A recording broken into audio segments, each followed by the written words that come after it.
Me llamo Paula. Tengo 54 años. Con Julián hemos vivido juntos durante más de 30 años. Al principio compartíamos un hogar. Después convertimos ese espacio en una finca. Ahora es solo un lugar donde existimos uno al lado del otro, pero no juntos. Como los rieles de un tren. Cercanos, aunque sin tocarse, nuestra casa es una granja antigua ubicada en una zona de colinas. Antes se escuchaban risas, voces de niños, conversaciones con trabajadores temporales. También había planes para el futuro. Ahora solo quedan listas, horarios, tareas pendientes. Me despierto temprano, preparo el café, reviso lo que hay en la nevera. Anoto lo que falta, luego organizo el desayuno, barro el suelo y atiendo llamadas de proveedores. Julián suele levantarse más tarde. Toma el termo con café, hace un gesto de saludo sin decir palabra y se dirige a su taller. Pasa allí el día reparando maquinaria para los clientes. Conversamos poco. No hay discusiones ni quejas. Con el tiempo aprendimos a no cruzarnos en el camino del otro, almorzamos juntos. A veces no hablamos. En otras ocasiones mencionamos lo necesario. Yo le pregunto si ya llegó el pedido. Él quiere saber si trajeron el lubricante del generador. Nuestra comunicación se parece más a la de dos socios que gestionan un mismo proyecto que a la de una pareja. Por las noches yo leo o tejo. Él permanece en su rincón. Hace tiempo que no recuerdo cuándo fue la última vez que lo toqué sin que fuera por accidente. Tampoco recuerdo cuando le hablé por algo distinto a una necesidad práctica. No hay enojo. No hay tristeza concreta. Simplemente dejé de buscar sentido a ciertas cosas. Nuestra vida cotidiana no presenta conflictos visibles. Todo parece estar en su lugar. Pero ese orden se parece más a una costumbre automática que a una decisión consciente. Cuando me enfermo, ya no prepara té. Solo deja una bolsita junto al fregadero. Yo tampoco le pregunto por qué pasa tanto tiempo en el garaje. Para los dos resulta más cómodo evitar explicaciones. Nadie rompe nada. Nadie alza la voz. No hay infidelidades. Sin embargo, a veces la falta de emociones se vuelve más pesada que cualquier pelea. Resulta extraño estar cerca de alguien y, al mismo tiempo, sentirse sola. Cuando era más joven, pensaba que la vejez llegaría acompañada de cierta calidez. Imaginaba respeto mutuo, comprensión, una forma de cuidado tranquilo. No necesariamente pasión, pero sí un espacio donde todavía pudiera sentirme valorada. En lugar de eso, cada día noto cómo mi presencia se diluye. Siento que mi voz pierde peso, que mi reflejo se borra, que ya no despierto interés ni siquiera en quien comparte la casa conmigo, y lo curioso es que no se siente como una tragedia. Es solo la forma que ha tomado nuestra vida. Un pacto silencioso. Estar cerca sin incomodarse. No esperar más de lo que el otro ya no puede ofrecer. Mis amigas ya no están cerca. Algunas se fueron a vivir a la ciudad. Otras están ocupadas con sus familias. A veces me llaman. Yo les respondo que todo va bien, que seguimos con el trabajo. Nadie pregunta mucho más.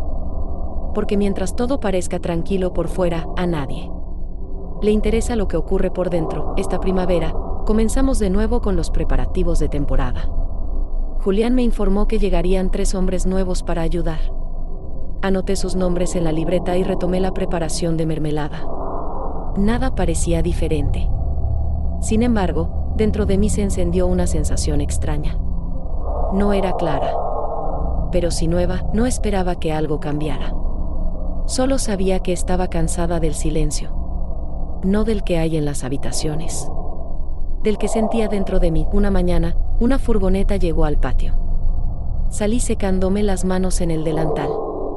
Como de costumbre, sin prestar demasiada atención, solo pensando que habían llegado con 40 minutos de retraso. Mentalmente, hice una nota para recordarle a Julián que confirme mejor los horarios la próxima vez. Del vehículo bajaron 3 hombres. Cada uno tenía una presencia distinta. No solo por cómo se veían, sino también por cómo se movían y por el modo en que callaban. Teo, de unos 40 años, era de estatura media. Tranquilo. Seguro sin mostrarse rudo. Me miró con calidez y agradeció el agua que les ofrecí. Mantuvo la mirada un instante más de lo que se espera al conocer a alguien. Milo, algo más joven, quizá de poco más de 30, hablaba poco pero no era distante. Su forma de mirar transmitía atención y una serenidad que no parecía forzada. Benjamín, el más joven, tenía 24. Sonreía con ligereza. Se movía con naturalidad, sin la necesidad de impresionar. Les entregué toallas, les indiqué dónde podían lavarse y les mencioné la hora de la cena. Todos agradecieron. No con frases vacías, sino con una actitud distinta. No sabría explicarlo bien. Pero cuando uno pasa mucho tiempo sin ser visto, hasta el gesto más simple puede sentirse enorme. No era que me miraran con interés romántico. Aunque, siendo sincera, eso fue lo primero que pensé. Me incomodó un poco. A la vez, también lo sentí inesperadamente agradable. Su presencia no cambió el entorno de manera evidente. Pero yo lo percibí. Algo se movió en un nivel muy sutil. Sentí que mis palabras volvían a tener sentido. Cuando les expliqué dónde se guardaban las herramientas, nadie me interrumpió. Nadie desvió la vista. Nadie respondió con prisa. Escuchaban con atención. Y eso se notaba. Después del almuerzo me vi parada frente al espejo. Me observaba más de lo habitual. No me gustaba cómo lucía la piel, ni cómo las comisuras de mis labios empezaban a caer. Tampoco me agradaba ver mis ojos sin brillo.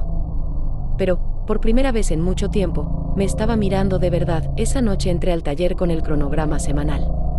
Julián, sin levantar la cabeza, dijo que ya lo había revisado. Dejé la hoja sobre el estante y salí. Al cruzar el patio, vi a Teo conversando con Milo. Benjamín estaba más lejos, mirándome como si hubiera notado algo importante. En ese instante comprendí cuánto me había acostumbrado a ser invisible. Ninguno me dijo palabras especiales. No hubo intentos de coqueteo. Nadie hizo bromas para llamar la atención. Justamente por eso fue tan fuerte. Porque esas miradas no buscaban provocar nada. Eran simples. Por eso se sentían reales.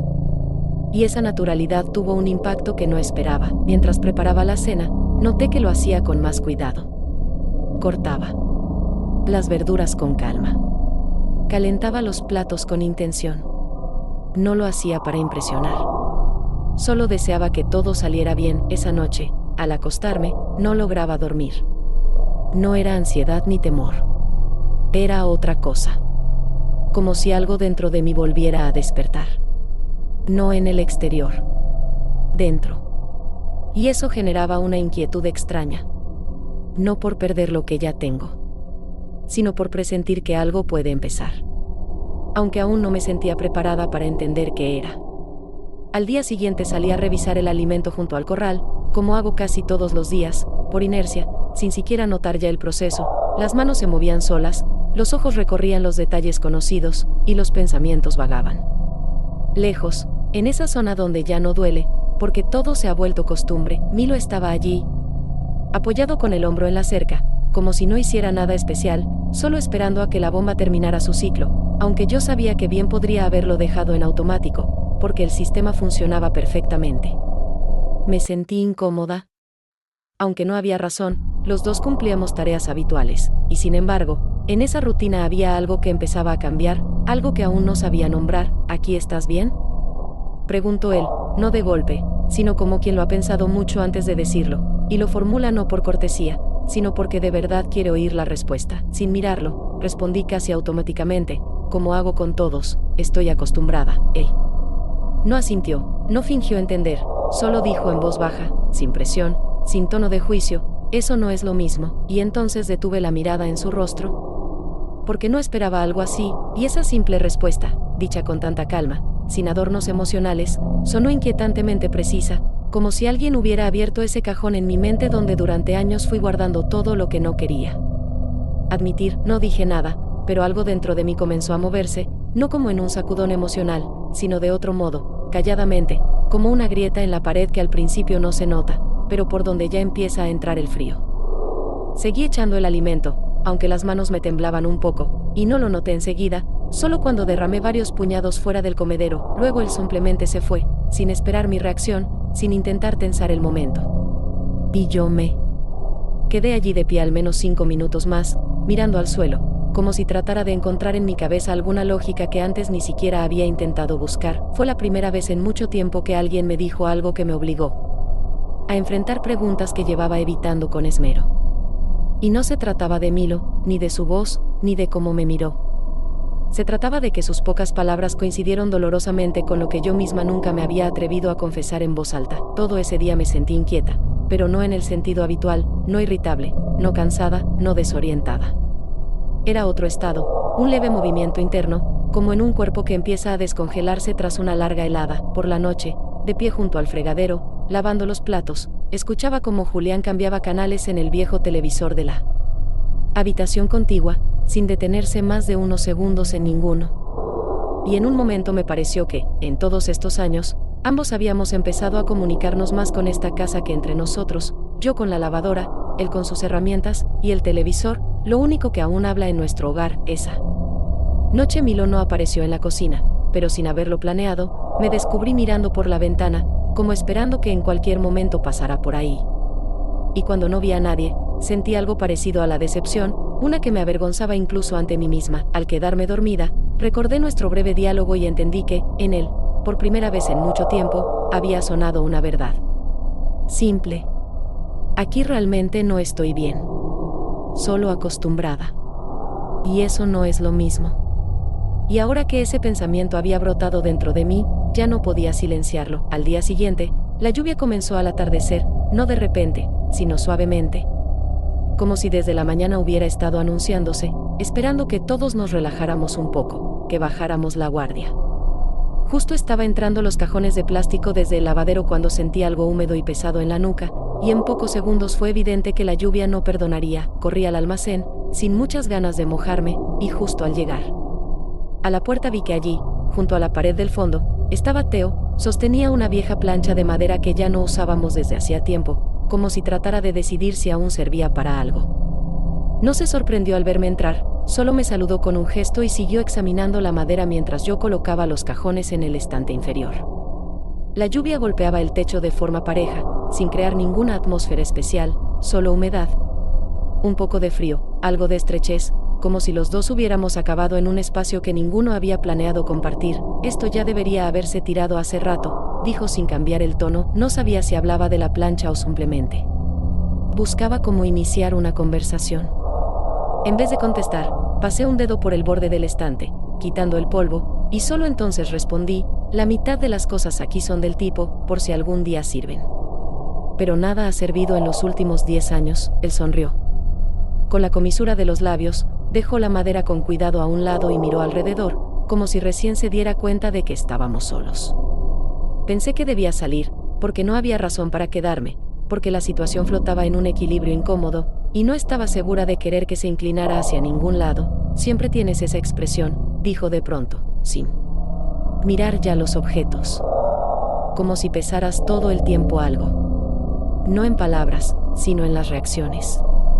Incluso con los ojos. Al principio no entendí por qué esa frase me afectó. No porque fuera especialmente exacta, sino porque tenía algo de obscenamente observador. Intenté decir algo, pero la garganta se me secó, y en lugar de palabras, solo enderecé los hombros, sintiendo que el aire se había vuelto más pesado. Me parece que llevas mucho tiempo sin permitirte nada que no fuera necesario, añadió, como si hablara en voz alta de algo que había estado guardando. Y eso se nota en cada uno de tus movimientos. No supe qué hacer con eso. No era un halago. Ni siquiera una confesión en el sentido habitual. Pero sabía con certeza, no lo dijo para impresionar. Lo dijo porque no podía no decirlo. Y por eso me incomodó, no por él, sino por mí. Estábamos muy cerca, y di medio paso como para pasar, pero él no se apartó. No me bloqueó el camino, no me tocó. Solo me miró. Y entonces hice algo que no tenía planeado. No seguí adelante, no pasé de largo, sino que me quedé en el sitio, casi pegada, tan cerca que sentía el olor a madera, a polvo, a un poco de grasa. Se inclinó sin apuro, sin presión. El movimiento fue lento, casi inseguro, pero no por duda, sino por cuidado. No me moví. Y al instante nuestros labios se encontraron. Breve, tranquilo, sin juego, sin intentar nada. Simplemente sucedió. Cuando se apartó, no reaccioné. No sonreí, no bajé la mirada, no solté ninguna frase hecha para momentos así. Solo tomé un cajón que ni siquiera pensaba llevar y salí, sin volverme. En la casa, me lavé las manos largo rato, pero no porque quisiera quitarme el contacto. Solo necesitaba hacer algo para centrarme. No lograba calmarme, no por vergüenza o miedo, sino porque ese instante había cancelado un largo hábito de no sentir nada. A los pocos días, todo pareció volver a su cauce, las lluvias cesaron, la granja retomó su ritmo habitual, tareas matutinas, planificación de suministros, detalles técnicos que nunca dejan de acumularse, y la preparación diaria de comidas, en la que ya hacía tiempo que no sentía ningún proceso creativo. Simplemente sabía cuántas papas hacían falta para 5 personas, cuándo hervir el agua, y cómo colocar los platos para que todos comieran antes del anochecer. Después de aquella noche, Theo se volvió más reservado. No me evitaba, pero tampoco buscaba encuentros, se mantenía cerca, hablaba con normalidad, sin insinuaciones, y probablemente eso era lo correcto, porque yo misma no sabía cómo habría reaccionado si él hubiese fingido que entre nosotros no pasó nada, o al contrario, esperara algo más de mí. Milo se mantenía algo al margen, callaba más de lo habitual, y en su silencio había una calma nueva que antes no estaba.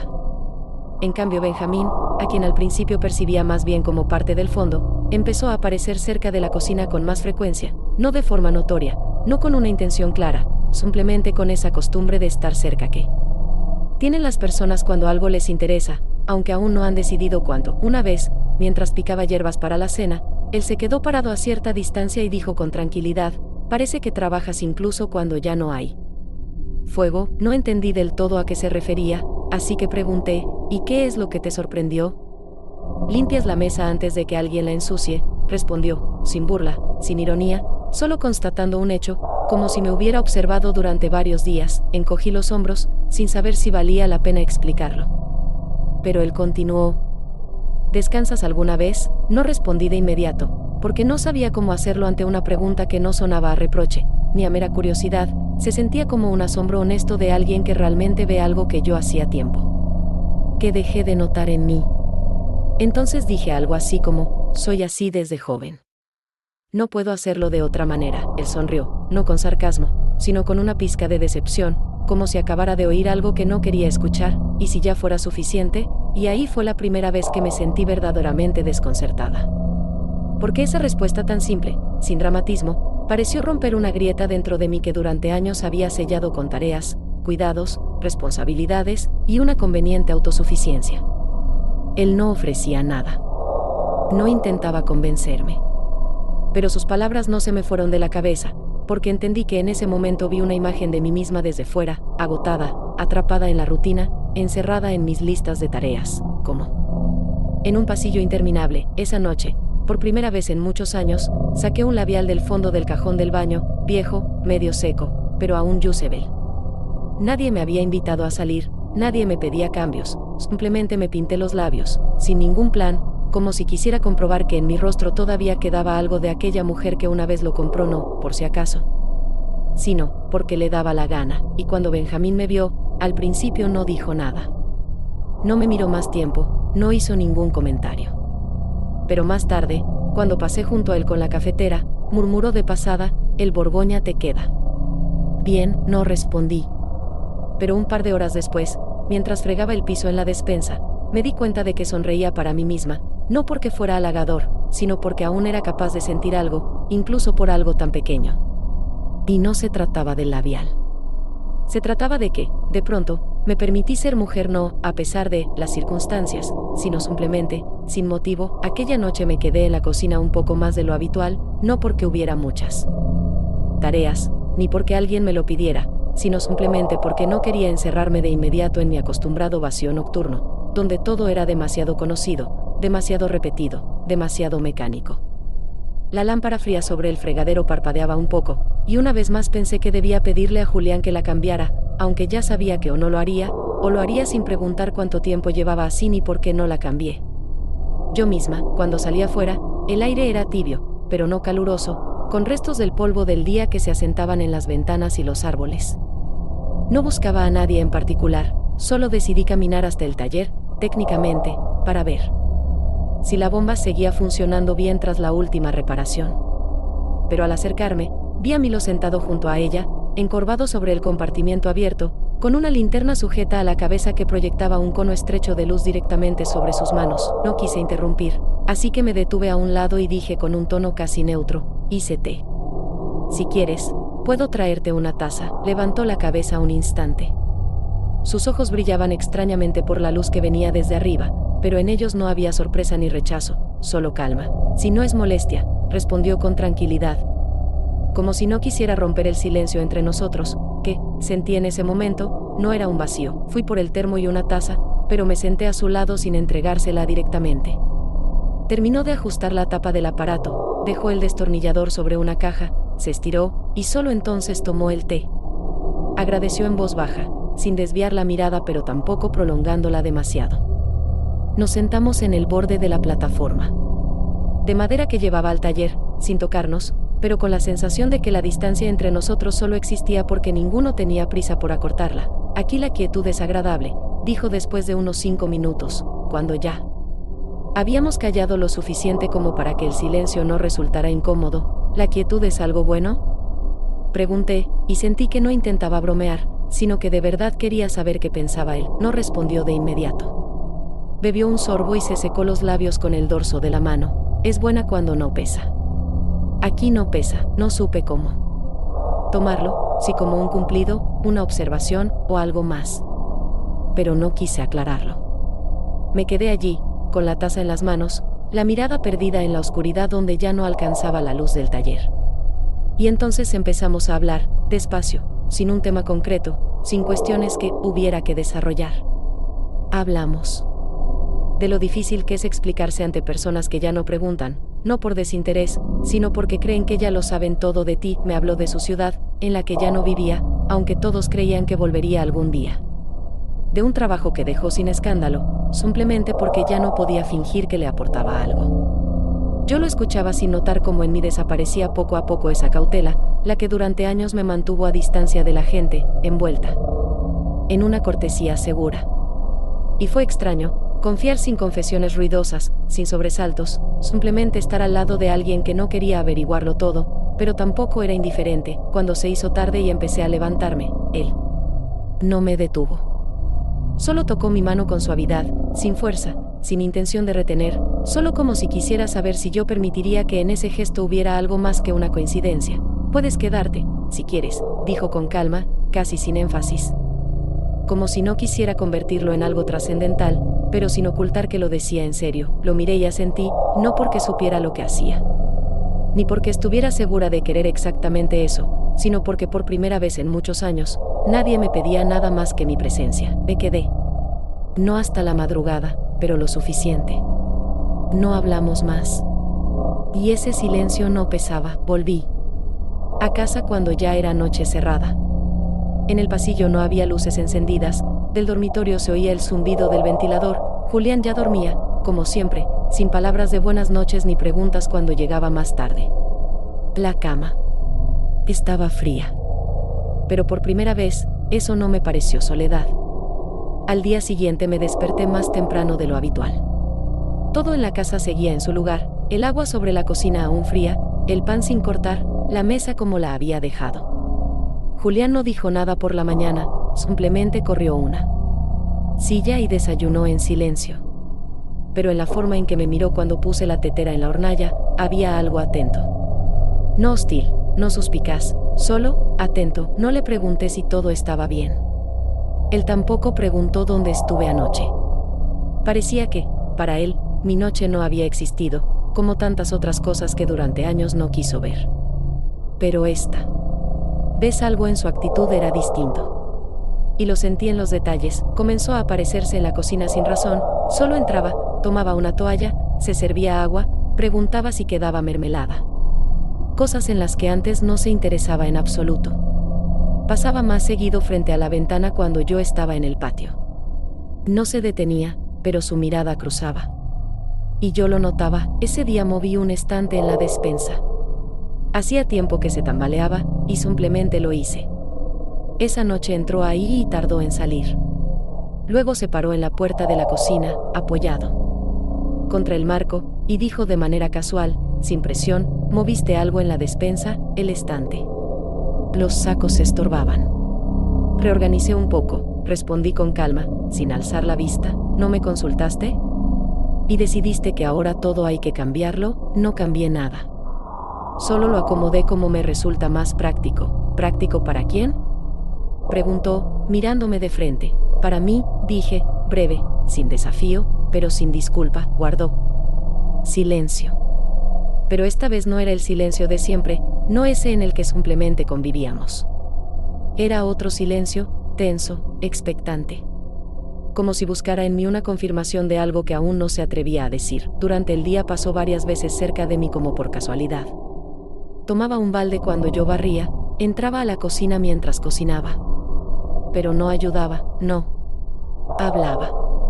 Solo estaba allí, con esa tensión que se acumula cuando alguien lleva tiempo sospechando algo, pero no tiene pruebas, solo intuición. Hacia el atardecer, estaba sentada junto a la entrada con unos papeles, calculando el stock de alimento. Julián regresó del taller y no se fue directamente a su cuarto, como solía hacer. Se detuvo junto a la puerta, se apoyó de espaldas en el marco y miró cómo anotaba. ¿Por qué no les pediste a los chicos que pesaran todo eso?, preguntó. ¿Por qué? Siempre lo hice yo. Y ahora también puedo. No tiene nada de complicado, respondí sin levantar la vista del papel. Últimamente haces todo sola, dijo. Pero ya no como antes. Ni con el mismo tono, es que ya no me siento igual. Antes era más fácil callar. Ahora quiero respirar con normalidad. Esto no es por el trabajo, dijo en voz baja. Yo lo noto, levanté la cabeza, lo miré directo. ¿Y qué es lo que ves? Que sos otra. Y no es porque descanses más o te cortaste el pelo. Es otra cosa, y vos sabés de qué hablo. Puede ser, respondí. Pero, ¿es necesariamente algo malo? Se encogió de hombros, lento, sin dramatismo. No. Lo sé. Solo que no estoy seguro de tener ya un lugar a tu lado. Pensé que, 10 años atrás, habría corrido a tranquilizarlo, a decirle que todo estaba bien, que seguíamos juntos. Pero ahora no quería inventar nada. Yo tampoco lo sé, Julián. Pero ya no puedo vivir como si no estuviera. Y no quiero ser conveniente, si eso significa perderme por completo. Asintió con la cabeza, pero no fue un gesto de aprobación, solo una especie de punto final interno. Luego se fue, sin cerrar la puerta. Y yo me quedé largo rato sentada. En la cocina, esta vez no retrocedí. No porque quisiera probar algo, sino porque ya no sabía vivir hacia atrás. Los días siguientes a la conversación con Julián no lograba ordenar mis pensamientos. Y eso me asustaba un poco, como si mis manos y piernas vivieran por inercia, se levantaban, cortaban, cargaban, contaban, pero la cabeza se quedaba suspendida entre una decisión y un vacío. Hablaba con todos con normalidad, respondía. Cuando me preguntaban, pero ni una sola vez tomé la iniciativa. No porque no quisiera, sino porque no podía. Necesitaba digerirlo todo, palabras, miradas, silencios colocados entre acciones, y justo cuando sentía que empezaba a estabilizarme un poco, Teo empezó a desaparecer del espacio. No literalmente, trabajaba como siempre, concentrado, atento, incluso cortés. Pero ya no se quedaba ni un minuto más, no me miraba como aquella vez en la despensa. Su mirada se volvió vacía, no de indiferencia, sino de una distancia elegida. Como si él mismo hubiera cerrado, para sí, ese instante compartido que una vez fue un cruce de caminos. Y eso no dolía como una ofensa, pero sí inquietaba. Porque no sabía qué había hecho yo para perder algo que, oficialmente, nunca existió. Al tercer día después de aquella charla con Julián, me estaba lavando las manos en el grifo del patio trasero. Ya anochecía, el agua estaba fría, y los dedos se entumecían más rápido de lo normal. Sentí que alguien estaba detrás de mí, pero no me giré de inmediato. Él no dijo nada hasta que sacudí el agua de las manos y me limpié con el delantal. Mañana me voy, dijo Teo. Me di la vuelta. ¿Te vas del todo? ¿Por qué? Porque siento que quedarme es obligarme a esperar que te decidas. a que digas algo. Pero callas. O te alejas. O simplemente te quedas parada al margen, quise responder, pero no sabía por dónde empezar. Realmente no tenía claridad, ni sobre él, ni sobre mí. Todo lo que había pasado últimamente se acumulaba demasiado rápido, y yo no alcanzaba a ponerle nombre a nada. No hiciste nada malo, Theo. Es solo que yo estoy confundida, lo sé. Y por eso me voy, dijo él. No quiero estar al lado de alguien que me mira a través, incluso cuando estoy justo enfrente. No es así. Yo sí te miro, pero no ves nada. Porque aún no saliste de tu propia habitación. De esa vida tuya que era solo rutina. Y ahora estás intentando entender quién sos cuando eso se cae. Y está bien. Solo que no es mi momento. Me sorprendió no tanto la frase, sino su calma. No había rencor, ni reproche. Era respeto. Hacia sí mismo. Hacia mí. Hacia una situación que no se resuelve por la fuerza. Lo lamento, dije, y la voz me tembló sin querer. No quería mantenerte en algo así, pero es justo donde estuve. Y no te guardo rencor. Solo no quiero quedarme en lo indefinido cuando aún puedo conservarme entero. Tenés razón, dije. Aún no estoy en ese punto. Necesito encontrarme con ella, conmigo misma, lo veo. Y por eso no estoy enojado. Porque sos honesta. En silencio, pero honesta, se dio vuelta, dio unos pasos, luego se detuvo y dijo, si algún día todo encaja. No dudes en escribirme. Pero no cuando estés sola otra vez. Sino cuando estés clara. Lo vi alejarse en la penumbra. Sin bolso, sin ruido, simplemente fue a su cuarto para irse en la mañana. Y supe, esa partida no era una pérdida. Era una distancia que todavía tenía que recorrer sola. Después de que Theo se fue, la granja quedó en silencio. El trabajo seguía, las tareas no disminuyeron, pero dentro de mí todo quedó suspendido. En Milo apareció una especie de suavidad, aunque no abierta. No hablaba de más, no daba pasos evidentes, pero su presencia cambió, menos contenida, menos laboral. Varias noches nos cruzamos las miradas por más tiempo del necesario. A veces me sorprendía pensando en lo tranquilo que me sentía estar a su lado, incluso cuando no decíamos ni una palabra. Especialmente cuando no decíamos nada. Con Julián era diferente. Se volvió más callado, pero no distante. Más bien cuidadoso. Casi no tocábamos el tema de nuestra última conversación. Pero entre nosotros apareció algo nuevo, no un abismo, ni una pelea, sino una alerta interna. Empezó a pasar más tiempo en el taller, se quedaba allí hasta tarde. No porque tuviera más trabajo, simplemente se mantenía lejos. Yo tampoco buscaba el contacto. Quería silencio y espacio, algo que no pesara. Pero esa distancia no era paz, era espera. Una noche salí al patio a recoger unos cajones con verduras. Milo estaba junto al establo, cargando algo. Me acerqué para preguntar si necesitaba ayuda. Me miró con sorpresa, como si no esperara verme. Luego asintió y acercó un cajón a la puerta. Yo tomé otro y pasé junto a él.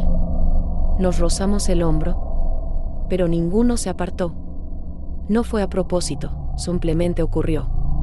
Me incliné a levantar el cajón y quedé quieta, sosteniéndolo en las manos.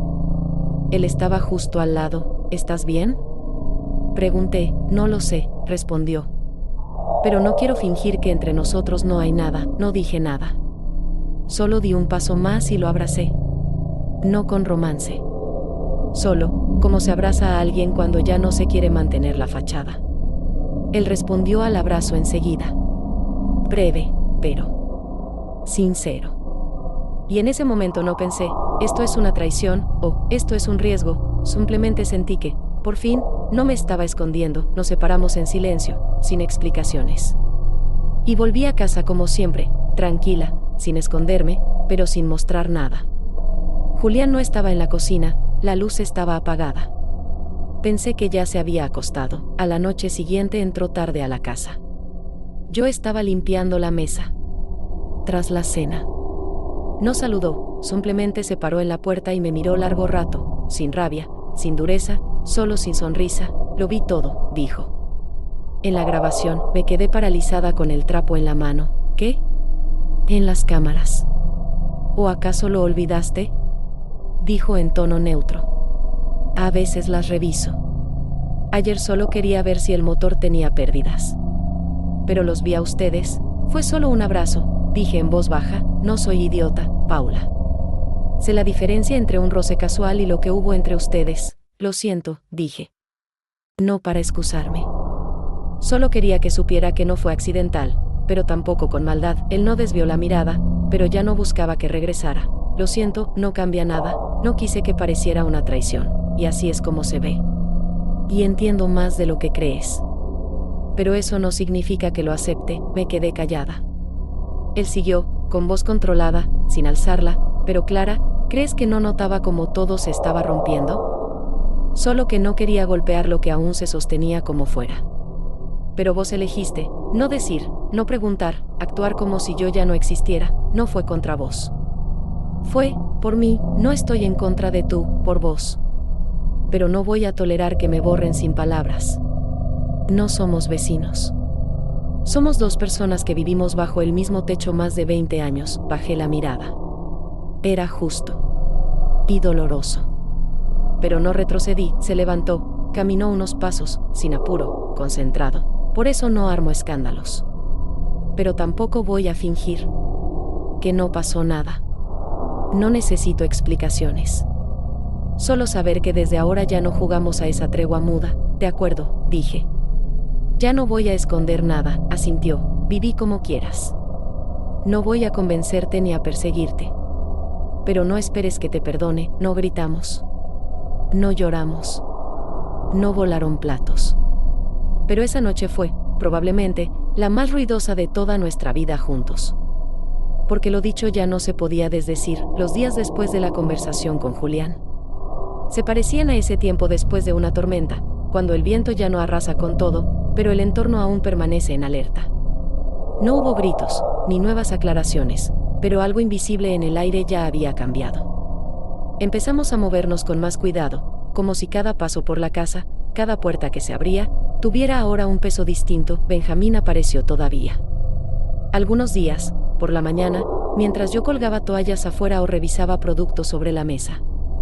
Preguntaba cosas, detalles sin importancia, que no requerían respuesta. A veces simplemente pasaba cerca, se detenía un momento, como si quisiera decir algo más, pero se callaba.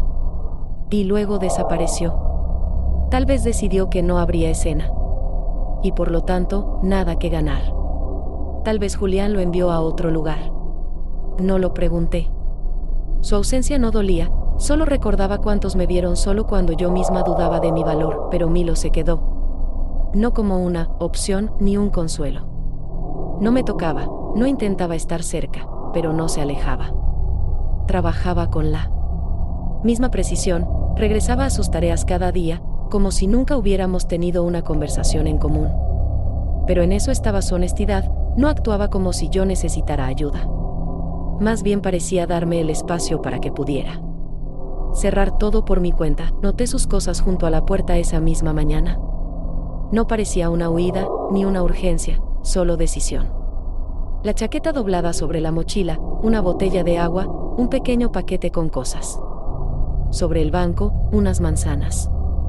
No era una despedida, era el silencio de alguien que ya había elegido. Cuando salí al patio, él revisaba algo en el maletero. Me vio, pero no se sorprendió. Me acerqué. Ninguno buscaba frases. Te vas, dije con calma, así será más fácil. Para todos, me da pena. Pero lo entiendo, no. Soy de los que se quedan cuando la puerta está entreabierta pero no me invitan a entrar. Tenés todo el derecho de vivir como quieras. Pero yo no puedo quedarme donde no me esperan, no sé qué espero ahora. Y eso, supongo, es el problema, o tal vez no es un problema. Tal vez, por fin, es sinceridad. Permaneció quieto un momento. Luego añadió, no me arrepiento de haberme quedado un poco más. Pero lo que sigue ya no es mi espacio, asentí. Sin drama, gracias por estar. Sin insistencia. Sin palabras. Solo, estar. Fue hacia el coche sin volverse. Y yo no me moví. Lo observé mientras se alejaba por la entrada, y por primera vez en mucho tiempo no sentí miedo por quedarme sola. Sentí vacío. Crudo, silencioso, pero mío. Esa noche limpié la cocina hasta el último rincón. Fregué cada mancha, moví todo lo que estorbaba desde hacía años. No porque esperara a alguien, sino porque, al entrar allí al día siguiente, no quería que el espacio reflejara los compromisos de ayer, y por primera vez en muchos días, me fui a dormir sin pensar en quién estaba a mi lado. Ni qué pensaba. Ni si vería en mí algo más. Qué conveniencia, era un comienzo, sin euforia, sin esperanzas. Solo un inicio desde el punto cero, que ya no se avergonzaba de ser cero. En la granja nada había cambiado. Todo seguía en su sitio. Los baldes donde siempre. Las hierbas secas en el estante, sin tocar durante años. Las reservas en la despensa, las listas colgadas en el clavo junto a la puerta. Solo las personas. Ya no eran parte de esas rutas aprendidas de memoria. Aquellos que movieron algo, que por un momento devolvieron mi atención hacia mí misma, todos se habían ido. Y no suena a tragedia. Pero es la verdad, Julián se quedó. Pero ya no éramos partes de un todo. Ya no jugábamos roles. Yo no era su sombra, él no era mi marido en los papeles. No hablábamos del pasado, ni del futuro. Nadie pedía nada. Todo lo que requería consenso se resolvía en silencio. Él entraba por herramientas, yo corría a la puerta. Yo preparaba la cena, él se sentaba, comía y se iba. No era calidez, pero tampoco frialdad. Era ese espacio que queda después de una inundación, cuando solo permanece lo que no fue arrastrado por la corriente. Por la mañana me levantaba, me ponía el abrigo, tomaba el balde y salía a ver las gallinas. Al volver, notaba, sus zapatos seguían donde siempre. Todo continuaba. Pero ahora sabía, esto no era vida en común. Era costumbre, ya sin sustancia. Ya no analizaba por qué hice lo que hice. No armaba en mi cabeza escenarios donde yo actuara de otra manera. No me arrepentía. Pero entendía algo, destruí lo último que en mi vida aún era estable. Y lo dejé caer yo misma, no en un estallido, sino en migajas. Y no porque quisiera libertad, sino porque temía hablar con honestidad cuando aún había algo que salvar. Benjamín simplemente desapareció. Teo se fue porque vio que yo no era libre. Milo se despidió en silencio, pero con dignidad. Ninguno de ellos se quedó. Y eso también dice algo, no solo sobre ellos, sobre mí. Porque nadie quiere formar parte del enredo de otro. Moví la mesa en la cocina, cambié la lámpara, saqué cosas viejas. No para empezar de nuevo, sino porque sentarme entre objetos conocidos se había vuelto insoportable. Pero por la noche me acostaba escuchando cómo funcionaba la bomba en el taller, cómo Julián caminaba por el pasillo en sus pantuflas, y entendía que eso era todo lo que quedaba. Ni romance, ni amistad. Solo rutina. Sin ternura. Sin guerra. Y sin confianza, no tengo ilusiones. Ahora soy una mujer que ha perdido todo lo que una vez pudo llamar vínculo. No porque no la quisieran, sino porque ella misma no sabía lo que quería, hasta que fue tarde. Ya no vivo según expectativas ajenas. Pero tampoco tengo a nadie con quien compartir el silencio sin sentirlo incómodo. No es una derrota. Pero tampoco una victoria. Son los restos después de que todo lo no dicho se volvió más pesado que el grito. Una tarde, mientras limpiaba cajas viejas de la galería, Julián se acercó y tomó una sin decir nada. La colocó en el estante. Luego solo asintió con la cabeza y se fue. En ese momento sentí por primera vez, vivimos en paralelo. Y ya nunca más volveremos a cruzarnos de verdad. No sé cuánto tiempo más estaré aquí. Pero sí sé una cosa. No quiero recuperar nada. Y ahora, por fin, soy capaz de vivir con eso. Sin grandilocuencia. Sin esperanzas. Sin lamento. Simplemente, como es,